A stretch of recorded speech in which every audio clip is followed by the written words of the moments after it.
Matthieu, chapitre 14, versets 22 à 33. Il est écrit : Aussitôt après, Jésus obligea les disciples à monter dans la barque et à le précéder sur l'autre rive pendant qu'il renverrait la foule.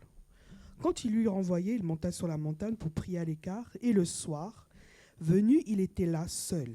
La barque se trouvait déjà au milieu du lac, battue par les vagues car le vent était contraire. À la fin de la nuit, Jésus alla vers eux en marchant sur le lac. Quand les disciples virent marcher sur le lac, ils furent affolés et dirent : C'est un fantôme. Et dans leur frayeur, ils poussèrent des cris. Jésus leur dit aussitôt : Rassurez-vous, c'est moi, n'ayez pas peur. Pierre lui répondit : Seigneur, si c'est toi, ordonne-moi d'aller vers toi sur l'eau. Jésus lui dit : Viens. Pierre sortit de la barque et marcha sur l'eau pour aller vers Jésus. Mais voyant que le vent était fort, il eut peur et comme il commençait à s'enfoncer, il s'écria : Seigneur, sauve-moi. Aussitôt Jésus tendit la main, l'empoigna et lui dit : Homme de peu de foi, pourquoi as-tu douté ? Ils montèrent dans la barque et le vent tomba. Ceux qui étaient dans la barque vinrent se prosterner devant Jésus en disant : Tu es vraiment le Fils de Dieu. Amen. Amen. Amen, amen, amen. Donc, dimanche dernier, on avait vu la multiplication du pain, des pains et des poissons. Hein? Jésus a nourri la foule, vous vous souvenez, hein? Ah bon, pour ceux qui étaient là. Donc, nous avons vu ça dimanche dernier. Et nous avons vu donc que Jésus faisait des œuvres avec ses disciples pour le peuple. Mais à un moment donné, tu peux baisser un tout petit peu ce micro, s'il te plaît.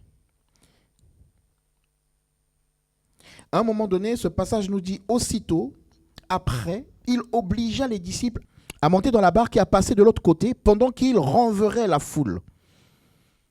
Ah, bon, je m'arrête juste un tout petit peu là, parce que Jésus envoie les disciples. Allez-y, moi je vais m'occuper de la foule. Ouais, c'était pas prévu, hein, mais bon, vous voyez, moi des fois quand je lis un truc là, ça me revient. Hein. Jésus vient de faire des miracles là, il a multiplié le pain. Le même Jésus qu'on voit avec la femme de la perte de sang qui va dire : Mais qui m'a touché ? Parce que les disciples le gardaient là. Le même Jésus reste avec la foule, il envoie les disciples. Vous comprenez ce que je veux dire là ? Ou pas ? Il est accessible. Hein ? Il n'est pas tout le temps être barricadé, l'homme de Dieu, vous voyez ? Hein, parce que nous, c'est des fois ça. Ah, quand tu as fini de faire un miracle comme ça, tu as mutué le pain, mais toi, tu vas partir avant. Hein, c'est les autres qui vont s'occuper de la foule. Bon, c'est juste une parenthèse parce que des choses comme ça, des fois, quand je les lis, je dis waouh. Donc, Jésus a envoyé les disciples là, de l'autre côté et lui s'occupait de la foule. Donc, il est dit, quand il eut renvoyé, il monta sur la montagne pour prier à l'écart. Et comme le soir était venu, il était seul. Donc, il était là seul. Donc, Jésus monte sur la montagne, après avoir envoyé les disciples, après avoir fait des miracles, il se met à prier. Je pouvais parler de la prière ce matin. C'est très, très important. La prière seule. Hein? Je pouvais parler de la prière, mais on reviendra là-dessus. La prière seule. Je fais juste une petite parenthèse, parce que ce n'est pas vraiment mon sujet là ce matin. Mais la prière seule est très importante. Même Jésus, après avoir fait des miracles, il ne s'appuie pas sur ce qu'il a fait. Il sait que j'ai besoin d'aller me ressourcer à nouveau. Il est Dieu. Hein? Vous comprenez ? Il est Dieu, il est Seigneur. Il est 100% homme, 100% Dieu. Mais il se retire, il laisse ses disciples aller parce qu'il a besoin de prendre un temps personnel pour se ressourcer. Pour notre esprit, nourrir notre esprit, nous avons besoin d'avoir un temps seul de prière. Alors, quand je dis un temps seul, souvent, les gens se font des images, c'est-à-dire que wow, il faut que je passe une semaine. Oui, ça peut arriver, il faut que tu passes une semaine. Mais déjà, commence à avoir une relation naturelle, simple avec Dieu. Dieu, on l'a tellement mystifié que nous avons l'impression que pour prier, il faut vraiment que je me mette dans une certaine disposition. Dieu, c'est un ami. Dieu, c'est ton père. Vous voyez, tu t'approches de lui le matin, tu te réveilles, tu lui parles comme un ami. Simplement. Seigneur, merci pour la vie. Seigneur, j'ai tel problème. Avec tes mots les plus simples. Et vous On veut prier d'une manière où des fois on ne prie pas parce qu'on dit mais qu'est-ce que je vais dire? Quelles sont les paroles que je vais sortir? Non, Dieu c'est ton Père. Avant même que tu ouvres la bouche, il sait ce que tu veux dire. Il sait de quoi tu souffres. Il connaît tes besoins. Donc simplement, Seigneur, regardez, même Jésus, à un moment donné, il dit, Père, pourquoi m'as-tu abandonné? C'est simple, non? Hein? On va dire, oh Seigneur de gloire, Dieu d'autorité suprême, tout ça. Non, Père, pourquoi m'as-tu abandonné? Des fois, tu es dans des problèmes, dis-moi, Seigneur, je sens que tu m'as abandonné. Pourquoi m'as-tu abandonné? Dieu veut que tu échanges. Dis à quelqu'un, Dieu veut que tu échanges avec lui. On a parlé de l'amitié là, on a parlé de la relation, on a prié tout à l'heure là. Nos sœurs ont été encouragées, notre frère ont été encouragés, nous aussi nous avons été encouragés d'être ensemble, de rendre visite. Est-ce que vous comprenez? Mais en fait, qu'est-ce qui s'est passé? C'est parce qu'on a été en relation, on a communiqué. Alléluia, c'est parce qu'on a communiqué. Dieu nous a créés pour communiquer. Il a créé Adam et Ève pour communiquer, pour échanger. C'est pour cela qu'à cause du péché, la relation s'est brisée. Donc, quand je communique avec mon ami, je me sens considéré, je sens qu'il y a quelqu'un qui est dans ma vie, je sens qu'il y a quelqu'un qui est à côté de moi. Mais si j'ai un ami avec qui je ne parle pas, ou à qui je parle seulement quand j'ai des problèmes. Parce que des fois, c'est ça. La prière, c'est seulement quand on a des problèmes. Quand tout va bien, Dieu on ne le connaît plus. Mais quand on a des problèmes, là, on connaît du Seigneur et on connaît aussi ses serviteurs. Bon, ça, c'est une parenthèse. Alléluia. Mais Dieu est triste. Imaginez, je suis ami avec mon frère. Et puis, un jour, 2 jours, on est ensemble, mais je ne lui dis rien. Et lui, il est là, il attend, il me regarde. 3 jours, je ne lui dis rien. Maintenant, ensemble. Hein. Il est chez moi. Alléluia. Il est dans ma maison. Je monte dans la chambre, je reviens. Bon. À la limite, bonjour. Il est au salon, il va dormir, il se réveille, il mange. Le soir, bon, bonne nuit. Il va être mal à l'aise chez moi. Il va dire, mais qu'est-ce que je fais là? C'est quoi cette relation? Il aura peut-être plus envie de revenir. Mais c'est ça, Dieu est dans vos cœurs. Amen. Hein? Dieu est dans vos cœurs. Dieu est dans ton cœur. Et Dieu, il est là, il attend. À quelle heure il va me parler? Jésus a pris le temps, solo, d'aller rencontrer Dieu.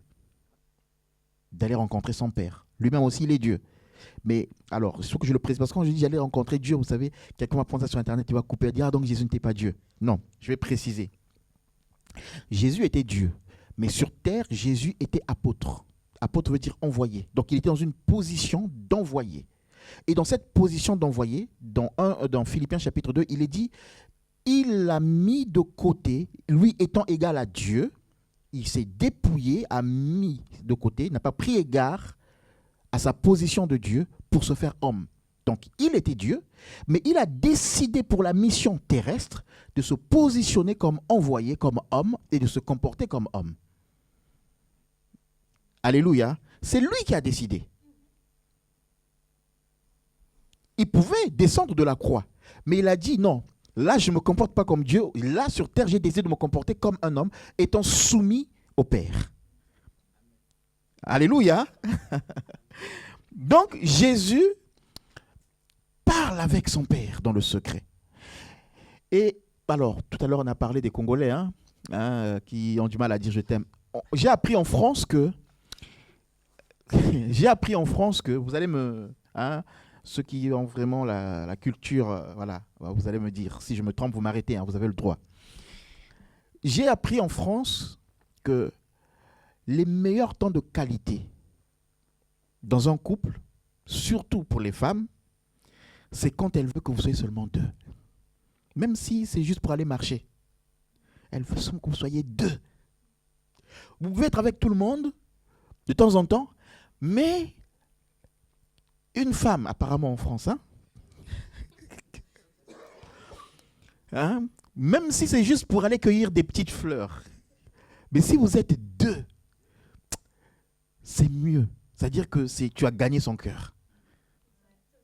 Est-ce que vous comprenez? Oh, c'est pas ça. Ah, amen, amen. Non, Niclette, c'est pas ça. Ah, au Congo, c'est pas ça. Au Congo, c'est le cousin, la tante, tout le monde, l'oncle. Non, c'est pas ça. Il y a un temps pour toutes choses. Amen. Mais en tout cas, il y a des temps où on peut être là ensemble. Mais imaginez, avec Micha, donc tout le temps, on n'est jamais tous les deux. Tout le temps, Anthony est là, tout le monde, tout le temps.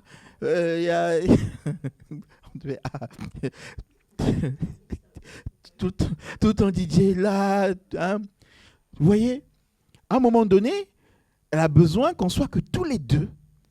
Et là, quand c'est comme ça, hein, elle fait comme ça là. Non.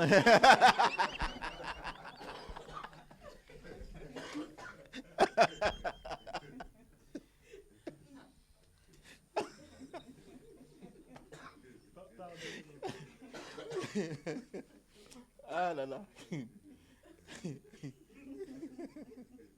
Tu as raison, hein. Faut bien le dire. Parce que ok, assieds-toi frère, on veut pas de problème.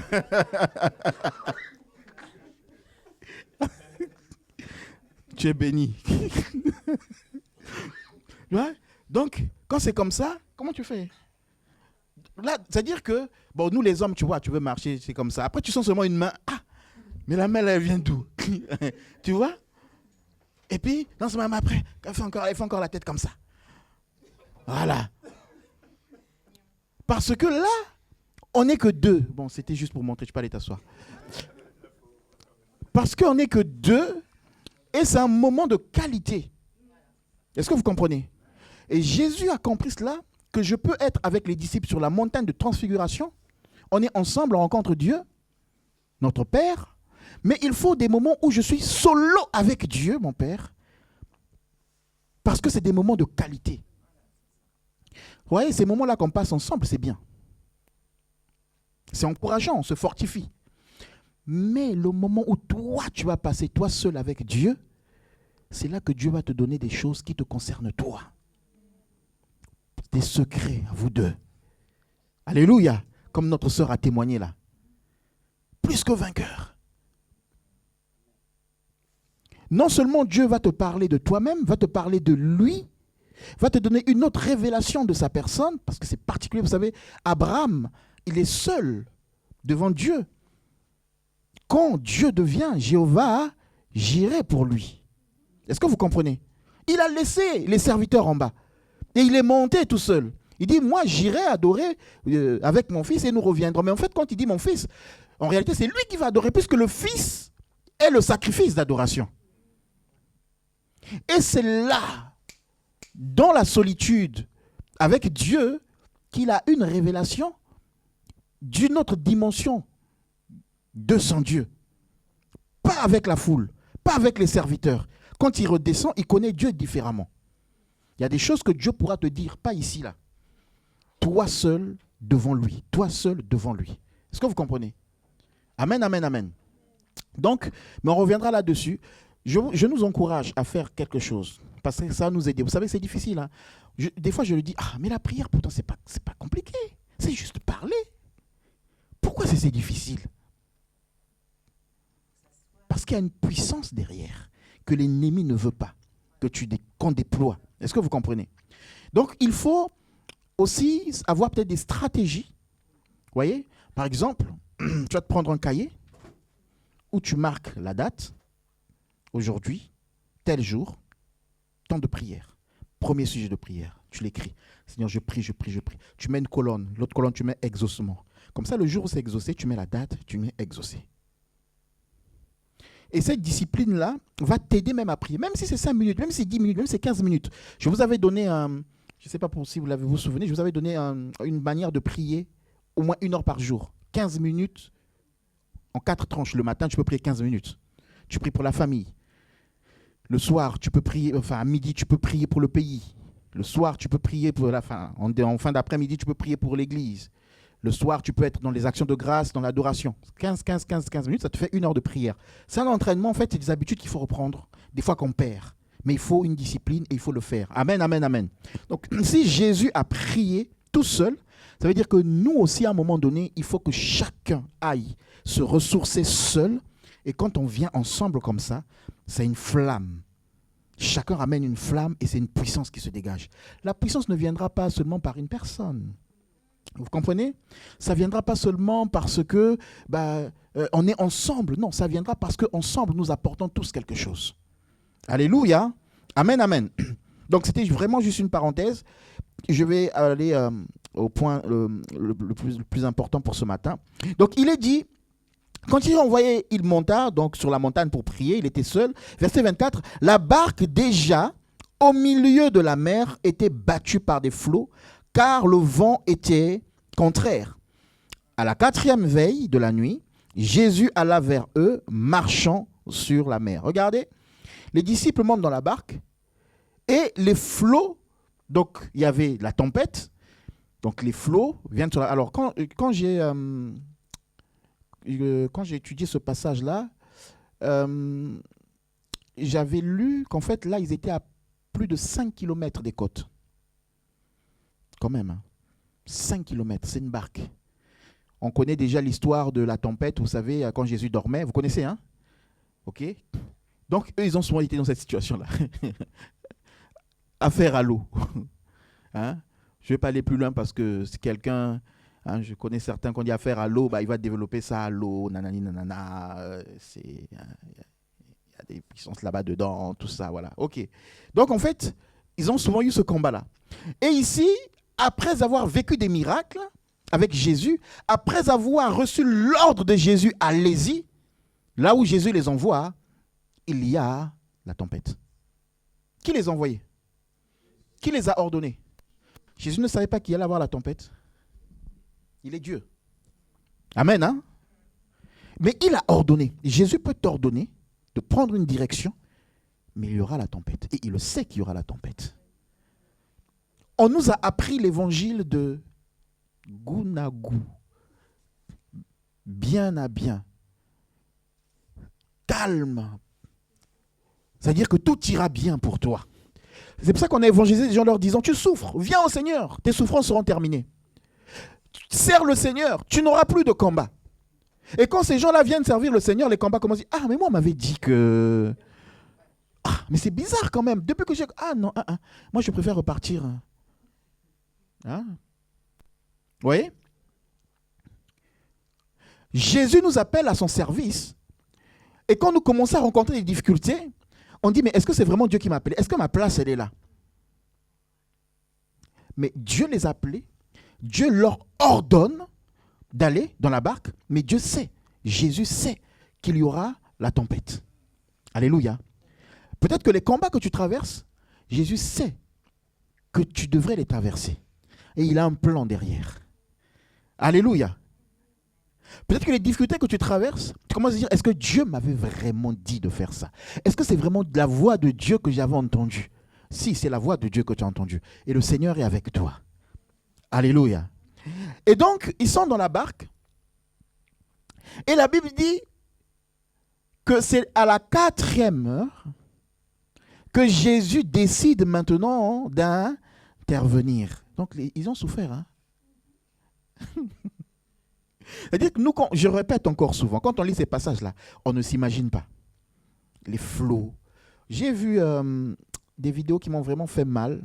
C'est-à-dire que quand j'ai eu la première fois, enfin, c'est la deuxième fois que j'ai vu ça, mais la première fois que j'avais vu cette vidéo-là, je suis allé sur Internet, j'ai regardé combien coûtaient les bateaux. Parce que je me suis dit, Seigneur, est-ce que tu peux m'aider à ouvrir une compagnie? C'est incroyable comment les gens peuvent prendre des risques. Comment? Donc j'ai vu un bateau couler. Il y avait beaucoup de personnes, énormément de personnes. Et on le voit, je ne sais pas si vous avez vu cette vidéo-là, on le voit en train de disparaître. Et puis il y a des pirogues qui viennent à côté, mais ils ne pouvaient rien faire. Donc nous, et là encore, il n'y avait pas de tempête. Hein. C'était juste que le bateau, était surchargé, il n'était pas conforme. Donc, quand on lit ça, des fois, nous, on est là, on est assis, on ne réalise pas la tempête. On ne réalise pas une barque au milieu d'une tempête. On ne réalise pas. Et donc, il y a la tempête. Pendant longtemps, toute la nuit, ça dure et les disciples se battent. Les disciples ont peur. Les disciples sont troublés. Est-ce que nous sommes vraiment enfants de Dieu? Pourtant, on avait chanté là-haut, mon nom est écrit là-haut, là. Mais là, est-ce que c'est le moment d'aller là-haut?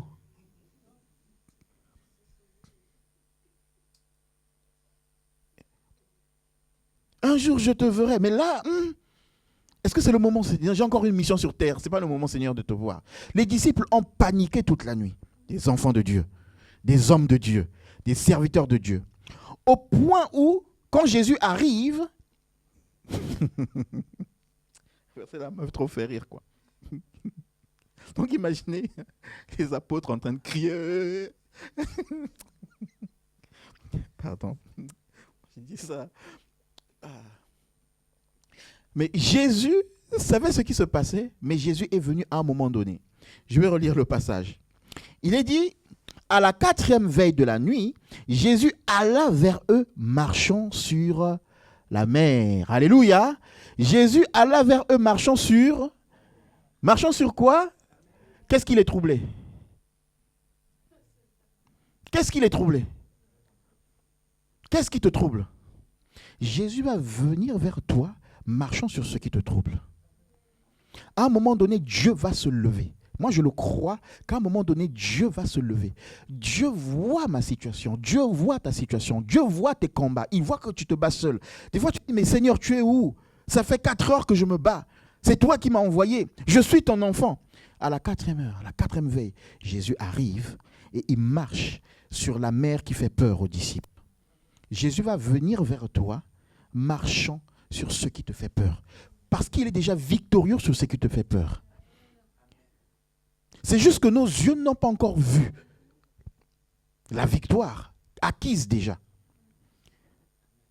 Mais il a déjà gagné. Est-ce que tu peux dire Jésus a déjà gagné dans ma situation? Jésus vient, il marche sur leurs problèmes, mais eux tellement ils sont absorbés par la peur de mourir. Vous savez, quand vous êtes presque à la mort, vous commencez à voir des images bizarres. Tellement leur esprit est déjà ailleurs. Pour eux, ils sont déjà morts. Quand ils voient Jésus, ils ne voient pas Jésus qui marche sur leurs problèmes, mais ils voient un fantôme. Au lieu d'être réconfortés, ils ont peur. Au lieu que ça s'arrête à la peur, ils ont commencé à crier. Attends, je vais le lire. Quand les disciples le virent marcher sur la mer, ils furent troublés et dirent, mais c'est un fantôme. Fantôme, c'est différent de esprit. En grec, ce n'est pas la même traduction. C'est différent de esprit. Ok? Donc, c'est un fantôme. Et dans leur frayeur, ils poussèrent des cris. Maintenant, je me dis, quels cris ils ont poussé? Puisque déjà... Seigneur. Vous savez, vous nous voyez comme ça, au pasteur, tout ça. C'est l'homme de Dieu. Des fois, il y a des situations. Le pasteur là-bas en train de crier. Ah oui. Il y a des combats, des fois, qu'on a. C'était terrible. Des fois, moi, je me réveille, c'est Micha qui me dit, mais tu te débattais, qu'est-ce qui se passait? C'était terrible. Tu es dans un combat, après avoir fait des baptêmes, le soir, là. Ils sont venus, là. Donc, dans la nuit, là, je me débat, mais je ne suis pas conscient. C'est un combat. Donc, ils ont vu Jésus. Et au lieu de voir le victorieux, au lieu de voir le sauveur, leur problème a tellement pris de l'emprise sur eux que même voir Jésus devient un problème. Et des fois, c'est ce qui nous arrive. On est tellement absorbé par le problème. On est tellement... je sais pas dire, comment je peux le dire? On est tellement brisé par la situation. On souffre tellement. Le doute s'est installé. Et quand Jésus approche pour nous tendre la main, on ne croit même plus que c'est Christ. On ne croit même pas qu'on va s'en sortir. Ça amène encore plus de troubles. La parole de Dieu devient un problème. À qui ce n'est pas arrivé? Tu as un problème, c'est tellement compliqué, tu n'as même plus envie de lire la Bible. Tu n'as même plus envie de prier. Alléluia. Amen, amen, amen. Mais pourtant, Jésus est en train de venir dans ta situation. Que Dieu nous ouvre les yeux et que nous puissions voir Jésus et non des fantômes. Que nous puissions voir sa parole et non voir une image de ce que les problèmes ont mis en nous. Alléluia. Qu'est-ce qui te trouble? Qu'est-ce qui te trouble? Jésus va venir là où tu es. Jésus va venir dans ton problème. Il est venu dans leur problème. Et donc quand ils voient Jésus, tellement ils ont peur, ils crient et Jésus les rassure. Jésus ne les engueule pas. Vous savez, nous, comment on est, hein? Ah, toi aussi, serviteur de Dieu, tu cries comme ça? mais tu es immature. Ah, voilà ton vrai visage. En fait, tu es un bébé spirituel. Parce qu'on s'attend à ce que quand je vois Julien, qu'il soit vraiment, tu vois. Quand je vois Papa le Confiant, je dis, il faut que vraiment c'est un homme de Dieu, donc il faut qu'il soit. Quand on voit le pasteur, on dit, mais non, mais lui est. Non, regardez ici, c'était qui? Hein? Les disciples de Jésus, hein? Pierre y compris. Hein? Alléluia. Non, on est des fois trop exigeants, nous. Bon, je vais le dire. J'ai aussi l'occasion de parler. Même des fois, envers nous, c'est trop exigeant. Le pasteur doit être comme ça, il n'a pas droit à l'erreur, il ne peut pas être faible. Ah. C'est dur, hein? On est tous des humains, comme disait mon pasteur. Ça là, c'est pas de la ferraille. Ah, j'ai retenu, hein? Quand il disait ça à l'époque. Le gars, il souffrait. Hein? C'est maintenant que je comprends, maintenant que je suis pasteur. Je comprends maintenant sa souffrance à l'époque. Ah, tout le temps il disait ça, nous on ne comprenait pas. Vous croyez que ça c'est la ferraille, ça? Hein? Non. Hein? Moi aussi, mes enfants peuvent être désobéissants. C'est aussi des enfants. Puisqu'il était en haut, donc en hauteur. C'est aussi des enfants. C'est pas parce que les enfants de pasteur. Moi aussi, je souffre. Alléluia. Priez pour nous. Alléluia. Dis à quelqu'un, prie pour le pasteur. S'il vous plaît, priez pour nous. Paul même dit, priez pour moi, afin que quand j'ouvre ma bouche, il me soit donné d'annoncer la parole. Priez pour moi, parce que moi, des fois, quand j'ouvre ma bouche, surtout quand je suis fâché, là, j'engueule les gens. Hein. Après, ça me retombe dessus. Pourquoi tu rigoles?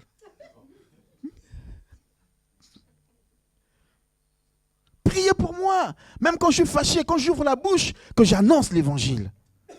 C'est le témoignage de Christ qui doit être donné. Mais j'ai besoin de prière. Priez pour moi, pour que je sois aussi un homme qui prie encore plus. Prends du temps tout seul. Seigneur, je prie pour la parole qu'il va donner dimanche.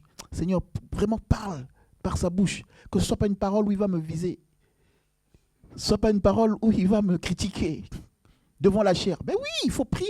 Non, mais c'est ça. Parce que souvent, quand on va sortir, on va dire « Ah, on a parlé de moi. Ah. » Vous voyez, vous comprenez? Mais, ok, c'est une remarque. Mais prie pour que je sois humilié et que je parle de la part du Seigneur. On voit les apôtres ici, là. Regarde leur faiblesse. Les pierres, là. Wow! On pourrait dire, mais toi, Pierre, toi, tu es comme ça. Toi, un homme de Dieu, non? Hein? Mais chasse les démons au nom de Jésus. Tu as vu un fantôme?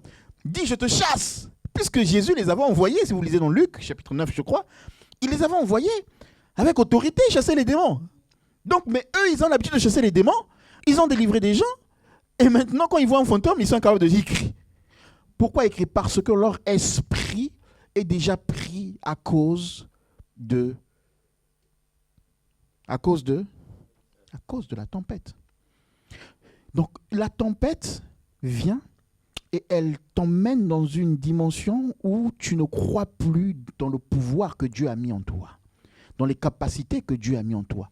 La tempête vient, les problèmes viennent, ils prennent ton cœur de telle sorte que tu ne crois plus que Dieu peut faire à travers toi. Est-ce que vous comprenez? Et donc ta vision change. Philippiens chapitre 4, verset 6 nous le dit. Il dit quoi? Il dit, ne vous inquiétez de, mais en toute chose, faites connaître à Dieu par action de grâce. Après, il dit quoi? Et la paix de Dieu, toute chose, gardera vos cœurs et vos pensées en... Donc ça veut dire quoi? Ça veut dire que l'inquiétude du début vient pour déstabiliser nos cœurs et nos pensées. Il ne dit pas que vous aurez la solution. Mais il dit, la paix de Dieu, je vois le fantôme, mais la paix de Dieu garde mon cœur. Il y a l'épreuve, mais la paix de Dieu vient, ne résout pas le problème, mais elle vient garder mon cœur. Donc ça veut dire que le problème vient pour enlever mon cœur de là où Dieu veut qu'il soit. Pour enlever mes pensées de là où Dieu veut que soit. Alléluia. Donc, c'est par la prière, les supplications et les actions de grâce que nos cœurs vont être gardés. C'est pour ça que Jésus est monté à aller prier. Alléluia. Nos cœurs ne seront gardés que par la prière. Donc, ils ont peur. Et Jésus dit, mais n'ayez pas peur. C'est moi. Jésus rassure. Ce matin, que Christ te rassure. Seigneur, ce matin, rassure-nous. Là où nous avons peur, nous voulons juste entendre, n'aie pas peur, c'est moi. Ouvre nos yeux et que nous puissions te voir dans nos situations. Que nous ne puissions pas grossir le problème, mais te voir toi, dans le nom de Jésus. Christ dit, n'ayez pas peur, c'est moi. Et on voit toujours Dieu en train de rassurer l'homme. On le voit avec Josué. Josué est troublé. Comment je vais faire? Moïse n'est plus là. Surtout quand il y a des problèmes de succession, là, c'est compliqué. Hein? Les gens croient que c'est facile hein, de s'engager, de conduire un peuple. Non, dans nos cœurs, là, c'est chaud. Hein? Oui, peut-être que certains, c'est un kiff. Hein. Ah, je vais être responsable. Moi, pour me lever ici, là, j'ai refusé. Hein, moi, hein. C'est les gens qui sont venus, les pasteurs qui sont venus, qui ont dit, il faut que lui, on le consacre. Et quand je refusais, ce qui est fou, c'est que même dans des gens que je ne connaissais pas, des SDF, on distribue la nourriture comme ça dans Paris, des SDF, ils disent, pasteur, oh, tu te retrouves chez quelqu'un que tu ne connais pas, la dame te voit et t'engueule. Elle dit, mais toi, Dieu t'appelle, pourquoi tu fouilles? Eh Seigneur, mais elle t'engueule, je la connais, on ne l'a jamais vue. Pourquoi tu fouilles? Elle nous engueule, et ça ne dure même pas 15 secondes. Hein. Et puis elle est partie. Donc il y a une peur, et Josué avait peur. Dieu est venu le rassurer. Dieu lui dit, je suis avec toi, n'aie pas peur. Alléluia. Dieu te dit, n'aie pas peur. On a envie des fois de s'engager dans un service. Seigneur, mais j'ai peur. Qu'est-ce que ça va me coûter? Le temps que ça va me prendre. Seigneur, si je m'engage dans l'église, mais le temps que ça va me prendre. Si je m'engage dans ce programme de jeunes, si je m'engage dans ce programme de lecture biblique, mais le temps que ça va me prendre, l'énergie que ça va me prendre, Seigneur, j'ai peur. Dieu dit, je suis avec toi. Alléluia. Je suis avec toi.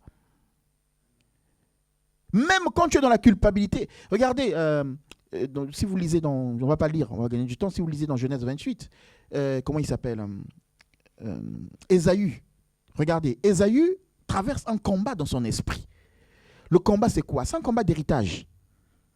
Puisqu'il vient de voler, enfin, j'aime pas dire voler, son père l'a béni au final. Mais en tout cas, il a pris la bénédiction qui était destinée à son grand... Enfin, c'était même pas destiné à son grand frère, puisque dès le ventre de l'homme... hein? Je parle de Jacob, merci. Ah, toi tu me suis, en tout cas. Ah. Curtis me regarde, il dit, ah, Ésaü. C'est pas Jacob. Ah, mais bon, je vais rien dire, parce que... Ah, c'est ça, Curtis? Hein? Il parlait gratuit.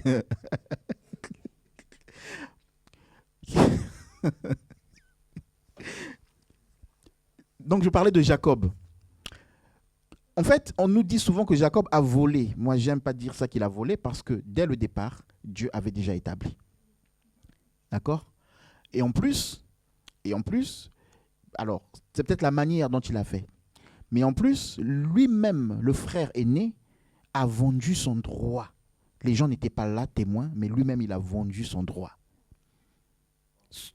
Donc, quand Jacob est venu prendre auprès de son père, il est venu prendre simplement, concrétiser ce qui s'était fait dans le secret. Amen, amen, amen. C'est pour cela que Isaac, parce que moi je me pose toujours la question, comment quelqu'un quand même qui entend que c'est la voix de Jacob, comment il bénit quand même?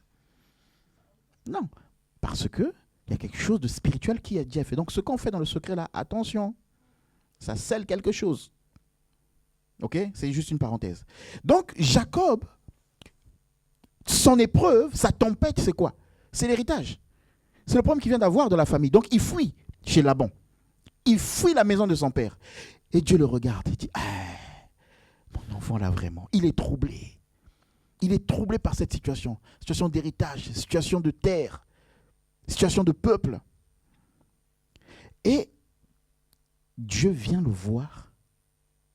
Et quand Dieu vient le voir, il vient lui donner la victoire sur le problème qu'il a. C'est-à-dire que lui, il est troublé à cause de cette épreuve qui concerne l'héritage. Mais quand Dieu vient le voir, il vient lui donner la victoire, il vient marcher sur cette histoire d'héritage. Genèse 28. Vous connaissez la promesse que Dieu lui a faite? Il n'a rien demandé. Il court. Dieu dit, mais lui il court, je ne peux pas lui parler. Je vais attendre qu'il dorme. À un moment donné, tu vas être fatigué. Vous savez, on court. Dieu veut nous parler. Mais on court. À un moment donné, Dieu attend. Je vais l'attraper. À un moment donné, tu es fatigué. Comme hier, les oiseaux, à un moment donné, crient. À un moment donné, ils sont fatigués. Et là, on pouvait venir leur dire, vous? C'est ça que Dieu fait avec nous. Et donc, lui, il est troublé. Et Dieu vient lui parler. Dieu ne vient pas l'engueuler. Dieu ne vient pas le reprendre. Dieu lui dit, voilà, je fais une alliance avec toi. Il voit les anges monter et descendre. Il dit, tu vois, cette terre, je te la donne. Ta postérité sera bénie. Ton combat, c'est la postérité. Et moi, je viens te dire que tu as déjà gagné. Ton combat, c'est marcher sur l'eau, la tempête, là, qui veut t'envahir. Moi, je viens pour te dire que tu as déjà gagné sur la tempête. Et je marche sur la tempête. Alléluia. Donc là où tu culpabilises, Dieu ne vient pas te taper dessus. Les hommes vont te taper dessus, mais Dieu ne te tape pas dessus. Dieu te demande de te relever et de continuer la marche. Alors Pierre, il regarde et dit, oh Seigneur, moi j'ai crié tout à l'heure, mais donne-moi la preuve que c'est toi. Si ce n'est pas un fantôme, dis que je vienne, parce que si j'entends ta voix, je vais la reconnaître. Alléluia. Si ce n'est pas un fantôme, c'est toi. Tu m'as rassuré. Confirme-moi que c'est toi. Et Jésus dit, viens, marche sur l'eau. Regardez, dites juste un mot à Jésus dans notre situation, disant un mot à Jésus. Jésus va nous donner l'occasion de marcher maintenant sur notre problème. Parce que lui, il a déjà marché dessus. Ce qui troublait Pierre, et quand il a crié à Jésus, vous savez, les autres disciples ont expérimenté la victoire, la tempête s'est apaisée, mais ils n'ont pas marché sur la situation qui leur faisait peur. Mais celui qui a crié à Jésus, qui a dit, Seigneur, ordonne que je vienne. Ordonne, si c'est toi, que je vienne là où tu es. Ordonne-moi d'expérimenter ce que toi tu as expérimenté. Je vous ai dit dimanche dernier que Jésus était déjà dans le désert et que dans le désert, il avait été servi par des anges pour manger du pain. Et donc, ça c'est dans Matthieu chapitre 4. Et donc, dans Matthieu chapitre 14, Jésus veut maintenant faire expérimenter aux disciples que vous pouvez aussi manger le pain dans le désert, miraculeusement, comme moi je l'ai mangé dans le désert miraculeusement, dans Matthieu 4. Et maintenant, Jésus veut faire autre chose avec Pierre. Il dit, moi j'ai marché sur l'eau, j'ai marché sur ton problème, maintenant toi aussi, tu peux marcher sur ton problème comme moi je l'ai fait. Et il dit, vas-y, viens, rejoins-moi. Et Pierre a marché sur...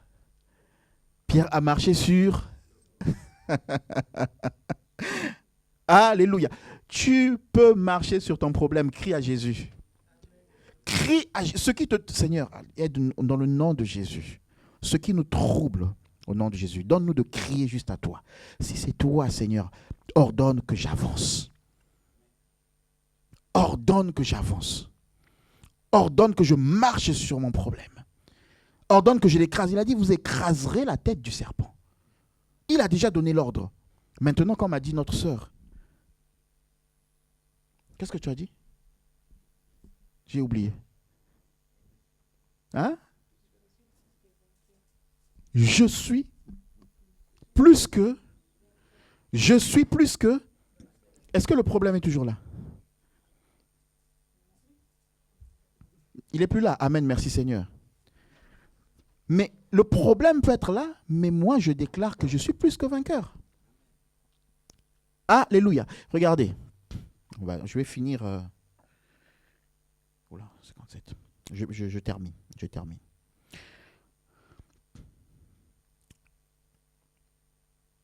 Jésus leur dit aussitôt, verset 27, « Rassurez-vous, c'est moi, n'ayez pas peur. » Pierre lui répondit, « Seigneur, si c'est toi, ordonne que j'aille vers toi sur les eaux. » Eh bien, il lui dit, « Viens Pierre, viens. » Et Pierre sortit de la barque, il marcha sur les eaux pour aller vers Jésus. Mais voyant que le vent était fort, il eut peur. Et comme il commençait à enfoncer, il s'écria, « Seigneur, sauve-moi. » Aussitôt, le Seigneur étendit sa main. Donc le vent était toujours là. Mais il pouvait marcher en victorieux. La tempête peut toujours être là, mais tu peux marcher en victorieux. Le problème peut toujours être là, mais tu peux marcher en victorieux. C'est-à-dire que quand Jésus te dit, vas-y, tu es plus que vainqueur, avance vers moi, ça ne veut pas dire que tout s'arrête. Non. Ça ne veut pas dire que tout s'arrête. Ça peut continuer, mais quand ça continue, alléluia, garde la foi, tu es plus que vainqueur. Ne regarde pas à ce que tu vois, regarde à ce que tu entends. Que ce soit les yeux de la foi, qui soient en action que les yeux physiques. Alléluia. Est-ce qu'on peut prier et proclamer la victoire? Je ne sais pas sur quel est le problème, quel est le flot, quelle est la tempête qui est contraire. Qu'est-ce qui est contraire au vent? Quel est le vent qui est contraire à ta direction, à l'ordre que Dieu t'a donné? Ce matin, j'ai juste envie de te dire, Jésus est venu vers toi. Jésus est là. Alléluia. La tempête ne va peut-être pas s'arrêter, mais tu peux sortir de la barque au nom de Jésus et marcher sur l'eau et braver la tempête et être victorieux. Est-ce que tu peux élever ta voix dans le nom de Jésus-Christ? Alléluia. Est-ce que tu peux? Parle au nom de Jésus.